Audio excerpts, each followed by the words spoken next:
जय हिंद दोस्तों। आज हम एक महत्वपूर्ण टॉपिक की बात कर रहे हैं, उसका नाम है राष्ट्रीय प्रतीक। और दोस्तों, अगर हम राष्ट्रीय प्रतीक की बात करें तो हमारे भारत में संविधान लागू होने से पहले ही जिस एक राष्ट्रीय प्रतीक को अपना लिया गया संविधान सभा के द्वारा, वो राष्ट्रीय प्रतीक था राष्ट्रीय ध्वज, जिसे संविधान सभा ने 22 जुलाई 1947 को अपनाया था। ये वेरी इंपॉर्टेंट है दोस्तों, ध्यान रखना। दोस्तों, राष्ट्रीय ध्वज की जब हम बात करते हैं तो सबसे पहले 1921 में पिंगाली वेंकैया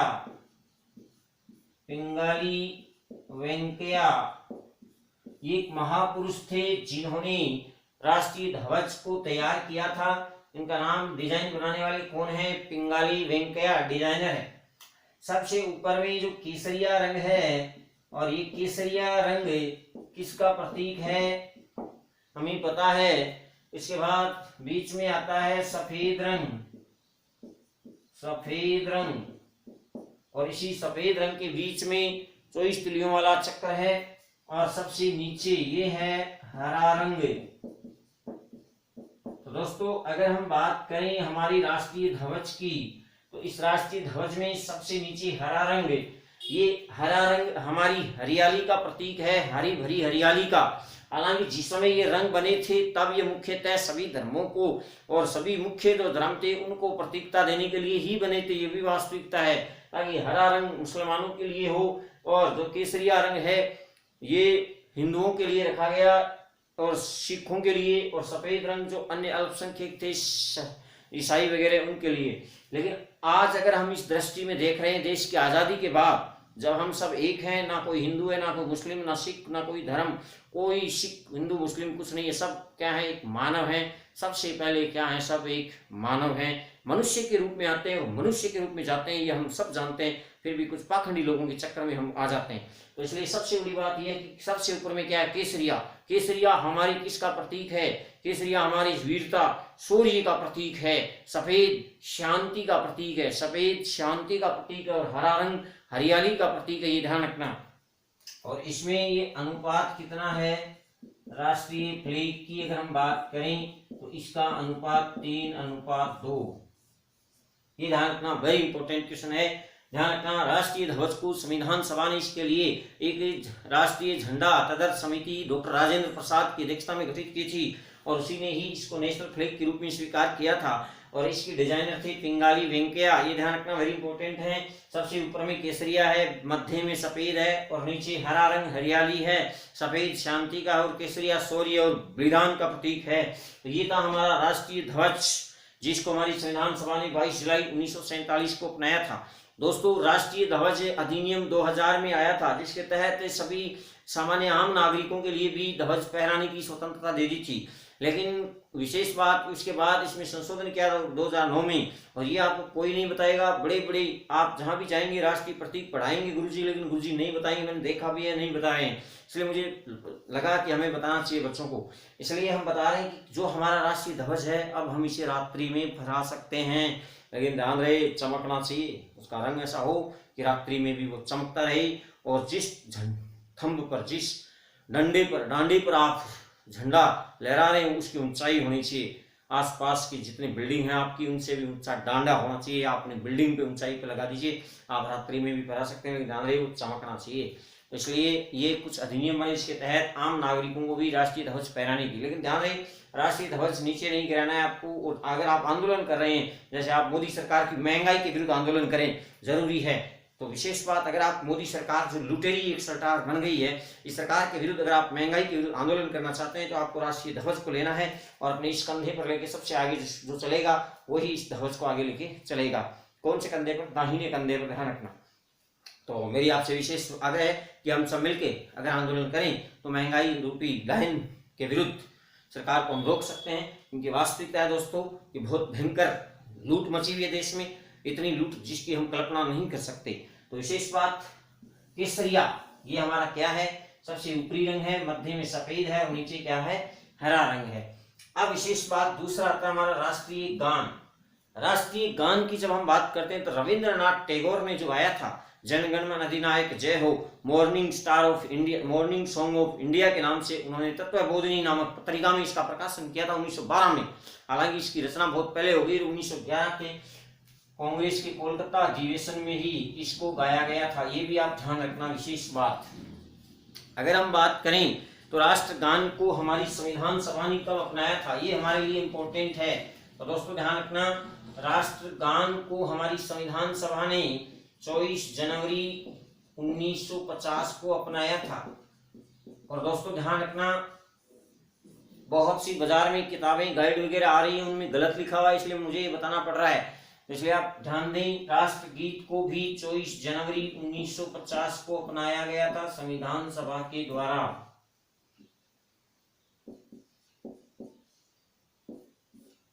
तो बहुत सी किताबों में, गाइडों में आपको प्रिंटिंग मिस्टेक मिलती है, इसलिए मैं आपको बता रहा हूं, ध्यान रखना। वहां पर आपको राष्ट्रगीत 22 मार्च 1957 मिलेगा, लेकिन 22 मार्च 1957 को हमारा राष्ट्रीय पंचांग जो है वो अपनाया गया था। तो राष्ट्रगीत की हम बात करें, ये भी 24 जनवरी 1950 है और राष्ट्रगान भी 24 जनवरी 1950 है। अब हम इसकी थोड़ी सी बात करते हैं, तब हमें पता चलता है। मैं इसको हटा रहा हूँ राष्ट्रीय ध्वज को यहाँ से, बस आप ध्यान रखना, पिंगाली वेंकैया आपके लिए छोड़ रहा हूँ।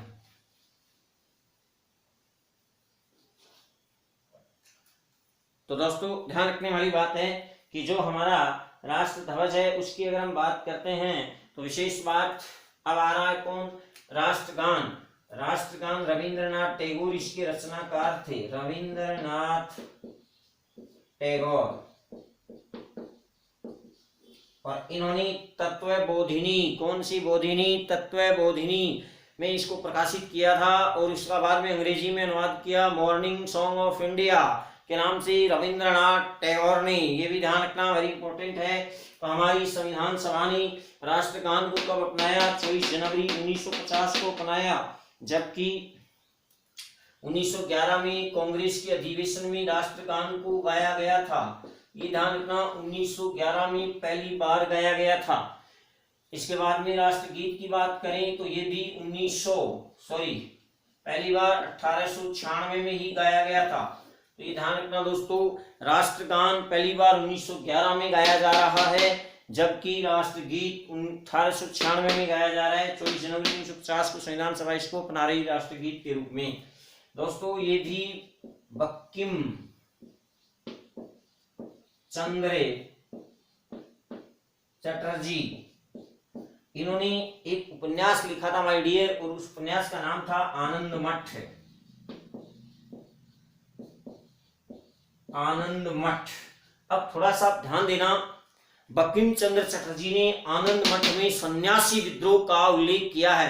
बंकिम चंद्र चटर्जी ने आनंद मठ में सन्यासी विद्रोह का वर्णन किया और उन्होंने अपने इस उपन्यास में लिखा कि किस तरह से सन्यासियों ने एक विद्रोह करके अंग्रेजों को और मुसलमानों को भगाया, मुसलमानों को, और जो नवाब थे बंगाल के मुसलमान, उनके अत्याचारों से मुक्ति पाई।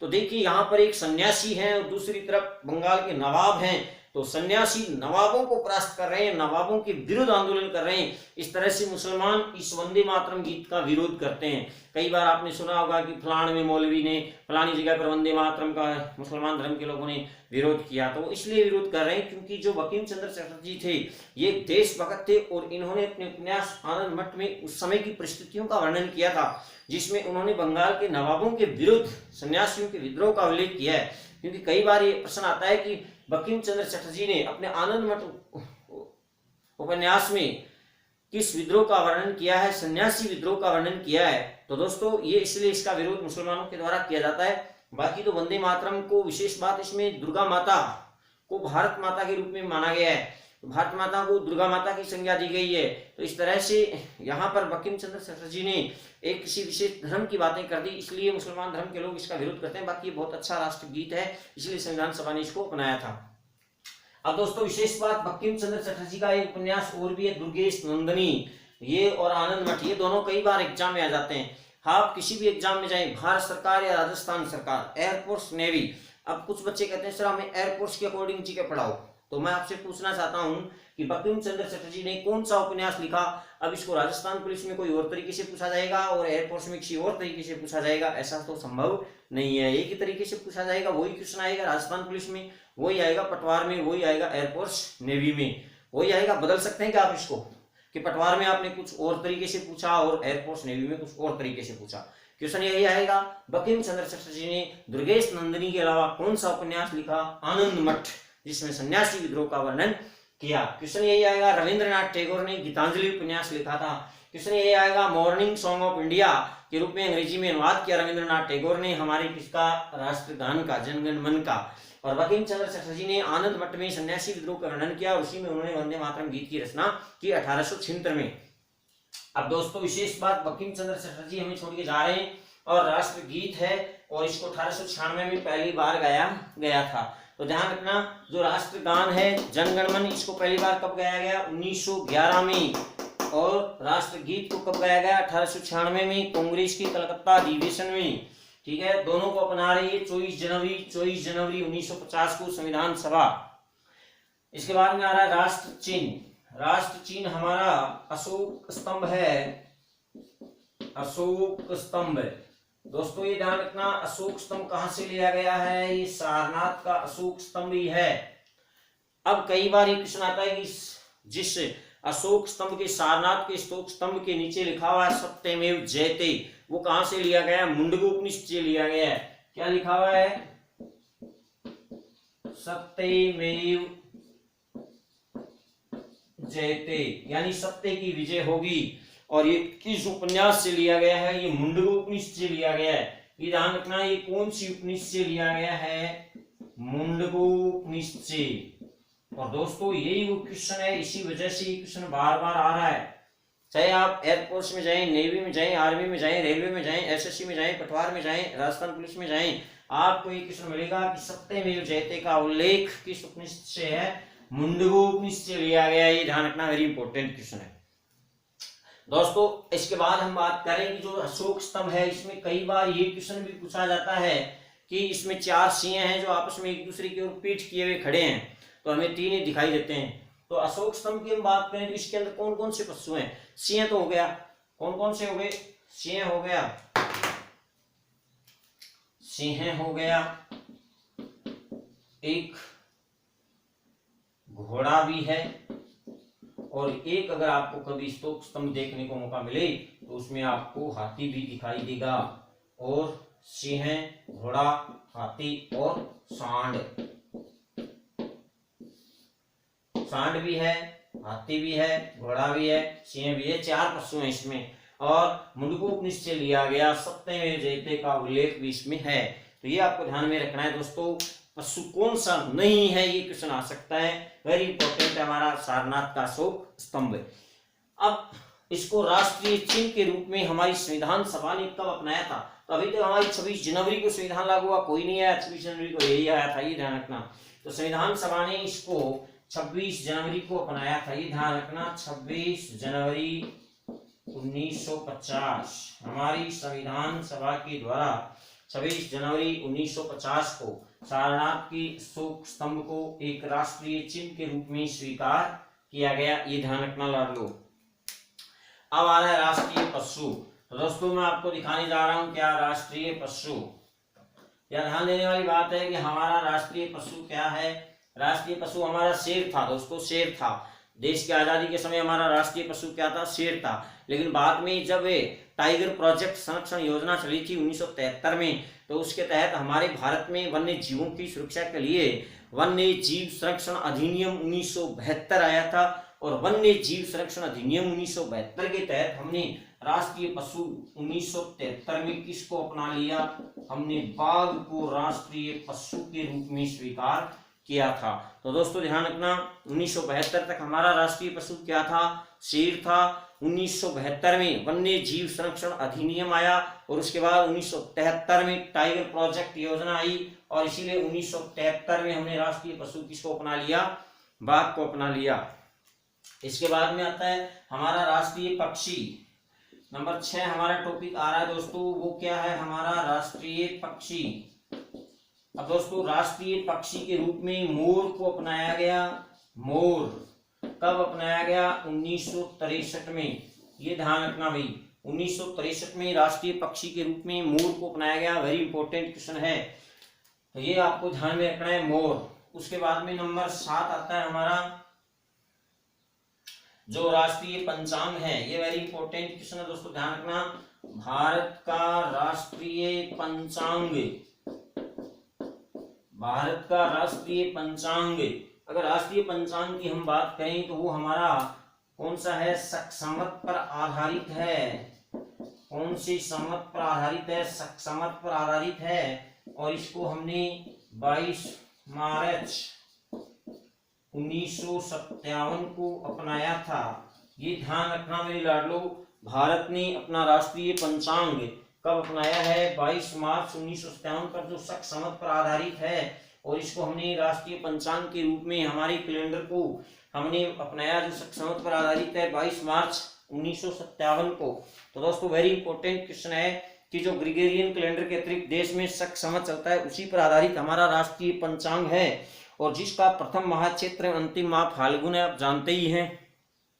तो इसलिए आपको ध्यान में रखना है कि ये 365 दिन का होता है, और इसे 22 मार्च 1957 को अपनाया गया था। तो दोस्तों ये ध्यान देने वाली बात है। इसके बाद में आता है हमारे राष्ट्रीय पंचांग के बाद हम और हमारे राष्ट्रीय प्रतीकों की बात करते हैं। तो दोस्तों और राष्ट्रीय प्रतीक आप जानते हैं, जैसे ये शक संवत, दोस्तों ध्यान रखना, विक्रम संवत चलाया था उज्जैन के राजा विक्रमादित्य ने। विक्रमी संवत चलाया था 57 ईसा पूर्व। उज्जैन के राजा थे विक्रमादित्य, उन्होंने 57 ईसा पूर्व विक्रमी संवत चलाया था। जबकि कनिष्क कुषाण वंश का राजा हुआ था जिसने शक संवत को अपनाया था। तो इसलिए 72 ईस्वी सन में लगभग, इसीलिए आप 22 मार्च 1957 को हम अपना रहे हैं इसको। इसके बाद में हमारे राष्ट्रीय प्रतीकों में अगला हमारा राष्ट्रीय प्रतीक आ रहा है राष्ट्रीय वृक्ष। तो आप राष्ट्रीय वृक्ष तो जानते ही हैं, वो कौन सा है? राष्ट्रीय वृक्ष, राष्ट्रीय वृक्ष है हमारा बरगद। राष्ट्रीय वृक्ष कौन सा है? हमारा बरगद। इसके बाद में हम बात करें तो दोस्तों राष्ट्रीय प्रतीकों में हमारे यही वेरी इंपॉर्टेंट है कि राष्ट्रीय ध्वज कौन सा है, जो 22 जुलाई 1947 को अपनाया गया। तो ध्यान रखना, राष्ट्रीय ध्वज को कब अपनाया जा रहा है? 22 जुलाई 1947 को अपनाया गया। फिर आ रहा है राष्ट्रगान, 24 जनवरी 1950 को अपनाया गया, और इसके रचनाकार रविंद्रनाथ टैगोर थे। इसके बाद में राष्ट्रीय ध्वज भी आ गया 22 जुलाई 1947, पिंगाली वेंकैया। इसको आपको ध्यान में रखना है, पिंगाली वेंकैया को। पिंगाली वेंकैया ये राष्ट्र ध्वज के डिजाइनर थे। राष्ट्रगीत बंकिम चंद्र चटर्जी वाला है 24 जनवरी 1950। राष्ट्रीय चिन्ह सारनाथ का अशोक स्तंभ है, जिसमें सिंह भी है, घोड़ा भी है, हाथी भी है और सांड भी है, और इसमें 4 शेर हैं जो एक दूसरे से पीठ किए खड़े हैं, और इसके नीचे लिखा हुआ है सत्यमेव जयते, सत्य की विजय होती है। और ये किस उपनिषद से लिया गया है? मुंडको उपनिषद से लिया गया है। इसको हमने 26 जनवरी 1950 को अपनाया था। तो देखिए हमारे देश का जब संविधान लागू हुआ है 26 जनवरी 1950, उस दिन एक ही राष्ट्रीय प्रतीक है, और वो राष्ट्रीय प्रतीक है हमारा राष्ट्रीय चिन्ह सारनाथ का अशोक स्तंभ। 26 जनवरी 1950 संविधान लागू हुआ था, उस दिन केवल एक ही चिन्ह को अपनाया है, अशोक स्तंभ को अपनाया है राष्ट्रीय प्रतीक के रूप में। राष्ट्रीय पशु पहले हमारा शेर था, 1973 में हमारा राष्ट्रीय पशु क्या हो गया? बाघ हो गया, ये हमें पता है। इसके बाद अगर हम बात करें तो ये राष्ट्रीय पक्षी हमारा मोर है। राष्ट्रीय पंचांग हमारा शक संवत पर आधारित है, जिसको हमने 22 मार्च 1957 को अपनाया था। इसके बाद में राष्ट्रीय वृक्ष है हमारा बरगद। तो इसके बाद हम बात करें तो दोस्तों वेरी इंपॉर्टेंट क्वेश्चन ये रहता है, हमारे अन्य जो राष्ट्रीय प्रतीक है वो आप जानते हैं, बताने की आवश्यकता नहीं है। जैसे राष्ट्रीय पुष्प है हमारा कमल, राष्ट्रीय पुष्प है हमारा कमल, राष्ट्रीय पुष्प है हमारा कमल। ऐसे ही जो हमारे अन्य राष्ट्रीय प्रतीक हैं उनमें देखा वैसे जाता है कि भाई राष्ट्रीय पुष्प है कमल, राष्ट्रीय मिठाई है जलेबी। तो इस तरह से ये हमारे कुछ राष्ट्रीय प्रतीक थे दोस्तों। इसमें आपको मोर वाला 1963 जरूर लिखा हुआ है, राष्ट्रीय पंचांग भी 22 मार्च 1957 लिखा हुआ है, बरगद के लिए कोई खास नहीं लिखा हुआ है। राष्ट्रीय नदी गंगा है, और राष्ट्रीय विरासत पशु हाथी है, और राष्ट्रीय जलीय जीव है वो गंगा नदी में पाई जाने वाली जो डॉल्फिन मछली है, उसको 2009 में हमने स्वीकार किया था, ये हमें पता है। गंगा नदी में जो गंगा डॉल्फिन एक मछली है उसकी बात कर रहे हैं हम, ये ध्यान रखना। तो दोस्तों वेरी इंपॉर्टेंट, राष्ट्रीय पुष्प है हमारा कमल, और राष्ट्रीय पक्षी है हमारा मोर, और राष्ट्रीय फल है आपका आम, राष्ट्रीय फल है आम, और राष्ट्रीय पशु है हमारा बाघ। और विशेष बात अगर हम देखें तो हाथी को राष्ट्रीय विरासत पशु हम घोषित कर चुके हैं। राष्ट्रीय नदी हमारी गंगा है, राष्ट्रीय जलीय जीव हमारी गंगा नदी में पाई जाने वाली डॉल्फिन है, और राष्ट्रीय खेल हॉकी है, वैसे इसका उल्लेख कहीं नहीं है। और इसके बाद में जो हमारे राष्ट्रीय प्रतीक हैं, इसमें से एक क्वेश्चन आपके एग्जाम में आपको जरूर मिलेगा दोस्तों, ये तय है। और राष्ट्रीय वाक्य यही है हमारा सत्यमेव जयते, ये हमारा राष्ट्रीय वाक्य भी है, ध्यान रखना, सत्यमेव जयते ये हमारा राष्ट्रीय वाक्य भी है। और राष्ट्रभाषा हमारी हिंदी है, जो देवनागरी लिपि में हम लिखते हैं। और विशेष बात, राष्ट्रीय सूचना पत्र है हमारा श्वेत पत्र, ये ध्यान रखना, जो हमारा श्वेत पत्र है, इस श्वेत पत्र को हम राष्ट्रीय सूचना पत्र कहते हैं। ये वेरी वेरी इंपॉर्टेंट क्वेश्चन है दोस्तों, श्वेत पत्र को राष्ट्रीय सूचना पत्र कहते हैं। तो दोस्तों राष्ट्रपिता महात्मा गांधी है, ऐसा कहीं नहीं लिखा हुआ है, और ना वो हैं, क्योंकि उन्होंने इस देश के लिए जो किया वो देश आज तक भुगत रहा है। तो दोस्तों विशेष बात एंड खास बात कि हम बात कर रहे हैं राष्ट्रीय प्रतीकों की, और ईश्वर ने चाहा तो कोई ना एक क्वेश्चन आपसे एग्जाम हॉल में जरूर मिलेगा। धन्यवाद।